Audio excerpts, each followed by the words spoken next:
Jenny, are you there? Can we talk? Oh, hello, Cynthia, was it? I'm on my company break now, so I'm okay for 10 minutes or so. Oh, I see. You're talking to your future, possible mother-in-law, and you give me a time limit to talk? That has nothing to do with it. It's just that this is the only opportunity for a little free time. I'm really busy the rest of the day. I need this break. But if you are going to get along with me in the future, I recommend that you make me your priority. I really can't make such a promise. Excuse me? Anyway, what's this about? I don't have much time left on my break. I have to shut off my phone when my break ends, so I would appreciate it if you could get on with it. Your precious little break, huh? All right. Well, your attitude is part of it too, so yes, let's get on with it. I'm contacting you because, well, I want you to quit your job. Pardon me? I said, if you want to marry my son, I want you to quit your job. Why should I do that? Because it would interfere with you being a good housewife. That's why. If you can't do that, well, I will not allow you to marry my son. I would ask you to terminate the relationship. That's being a little selfish, wouldn't you say? It's that, or you're gone. I will not change my views. I really don't think Brad agrees to this. I mean, he has a say in this too. Brad has nothing to do with it.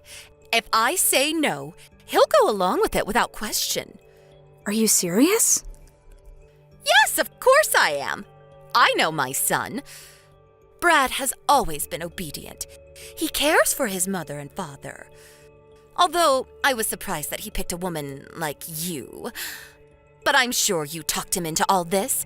I don't know what you said to him, but I know you probably tricked him. I'm sure if I have a little talk with him, he'll realize his mistake. Do you really think I tricked Brad into loving me? Why would I even do that? Oh, please, just pipe down, would you? I don't want to hear any more of your back talk. I was right. You really need more discipline if you're going to marry my son. I will allow you to marry my son if you agree to quit your job and have me train you to be a good housewife. If you can't do that, I will not give my blessing to this marriage. I'm sorry, my client just arrived. I have to go. We'll talk later. Huh? What? Wait a second, Jenny. Just have the guy wait. This is more important. Didn't I just say to give your future mother-in-law top priority?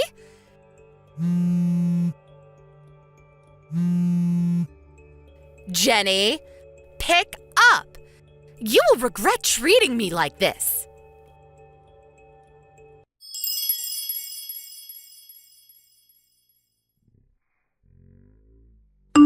Hey, Brad. When do you think I should tell your mom about my job?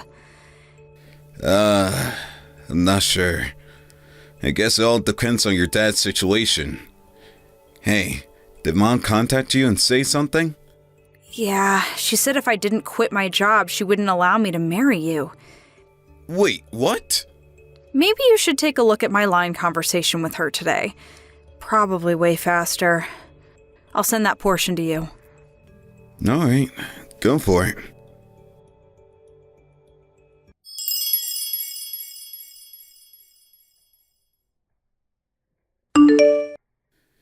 Oh my god, what the hell is this? Doesn't she realize what kind of trouble we'd be in if you quit your job? Besides, I'm the one marrying you, not her. It's what I want.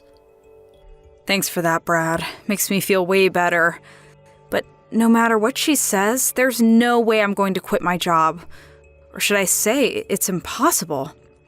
Yeah, well, I guess she doesn't know all the details, so she'll say what she wants. Yeah, I guess you're right. We're just two people who fell in love and plan to get married. But it's really not that simple. There's that little point about your father that makes it complicated. Yeah, I know.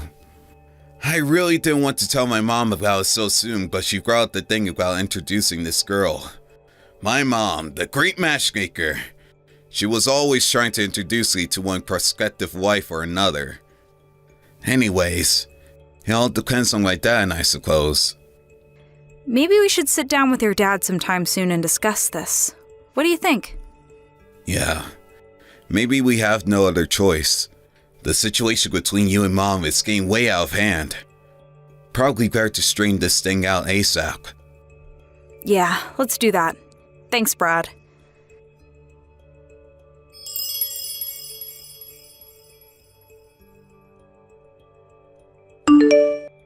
Jenny, are you there?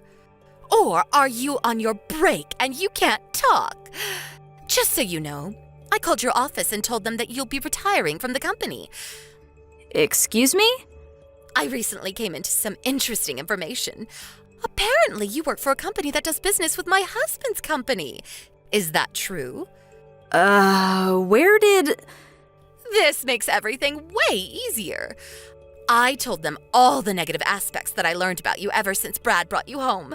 I told them straight up, if you don't fire her right this minute, my husband will terminate all accounts with your company.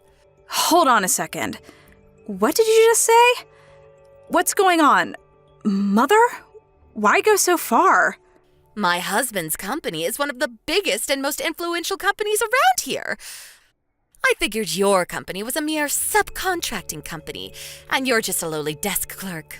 I'm right, aren't I? I'm sure the company HR department will contact you pretty soon, so you better be ready to accept the consequences. If you had just obeyed my request, I wouldn't have taken it this far. Mother, I really don't know what you're talking about. Now, come on, Jenny. Look at the bright side. Now that you have no job, you can marry Brad, and I can start teaching you how to be a good housewife. What more can you ask for? I did you a favor. I can't understand why you would go so far to make me quit. It's for your own good. Okay then, I guess I'll just have to terminate all negotiations with your husband's company. Pardon me? Cynthia, I know you've never worked a day in your life. I think that fact has worked to your disadvantage. What are you talking about? I have no problem with you being a full-time housewife and mother, don't get me wrong. But just because your husband owns a company doesn't give you the right to chime in regarding business matters. And I have to be honest, what you just did, that's blackmail. And you did it without even understanding the circumstances. I can't believe what I'm hearing. After all that, you still talk like that. Well, that means I'm going to have to give you an even tougher curriculum.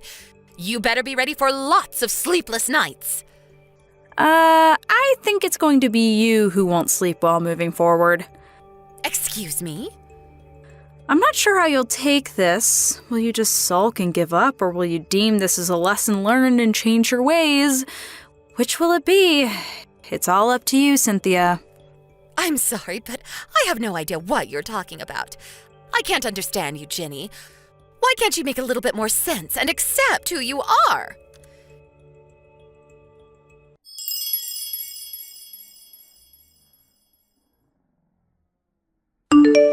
Jenny, pick up right this minute. We have to talk.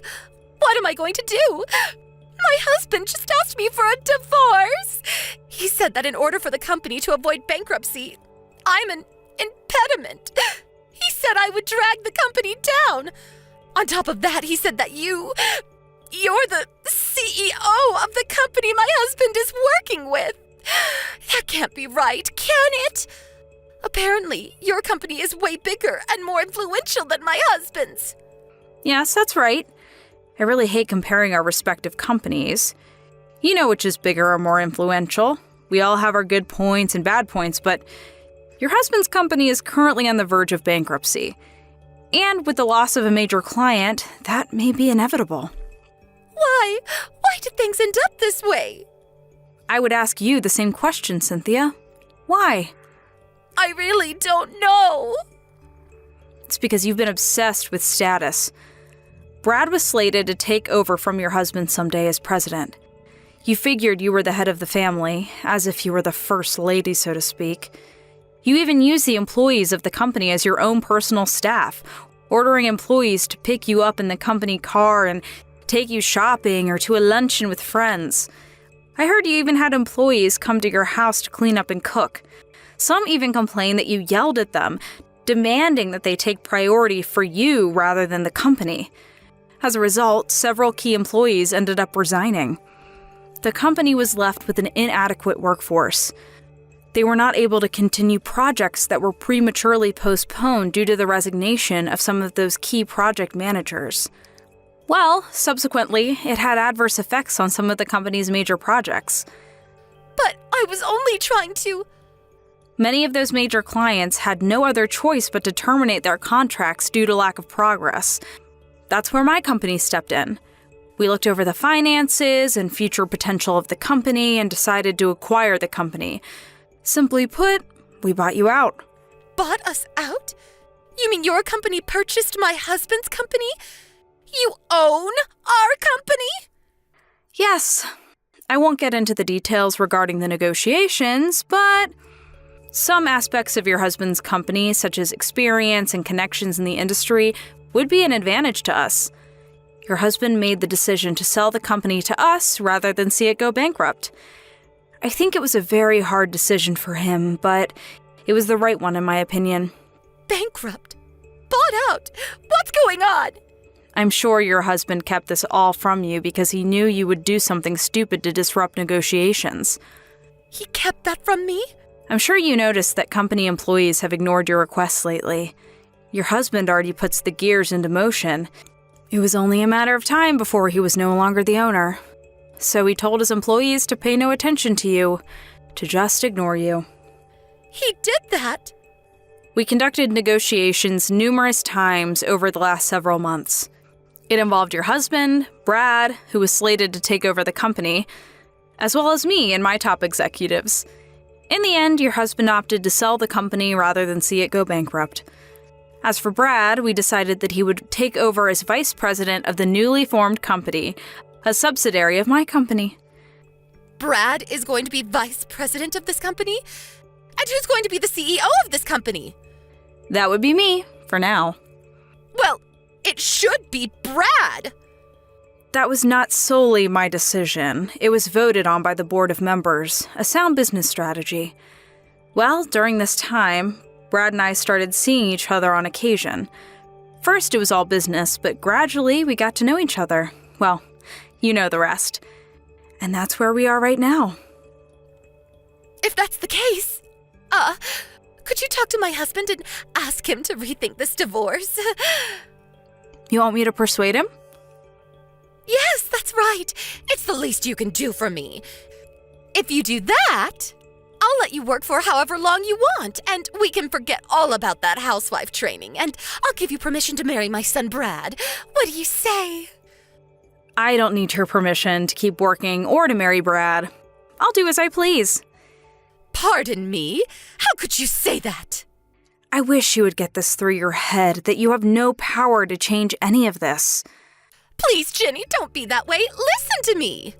I believe your lawyer is on the way to discuss your divorce. You're probably pretty busy, so I better get going. Bye!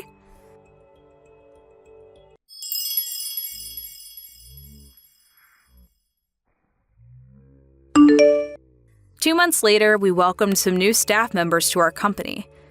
Several members from the newly acquired company and our team started working together, and things got off to a great start. As for Cynthia, the divorce proceedings went through without a hitch, with her husband providing her with a reasonable financial package, and even introducing her to a fairly good employment opportunity. But on her first day on the job, she took an overly long lunch break without permission and got fired on the spot. She's never worked a proper job before and does not possess any sort of work ethic, it seems. So all she had to live on was her modest divorce money, but that hit rock bottom pretty quick. She ended up coming to me and Brad for help, but Brad brushed her off. She had no choice left but to return to her parents' place in the country. I hear she's living in some beat-up apartment there, working at some local grocery store, trying to make ends meet.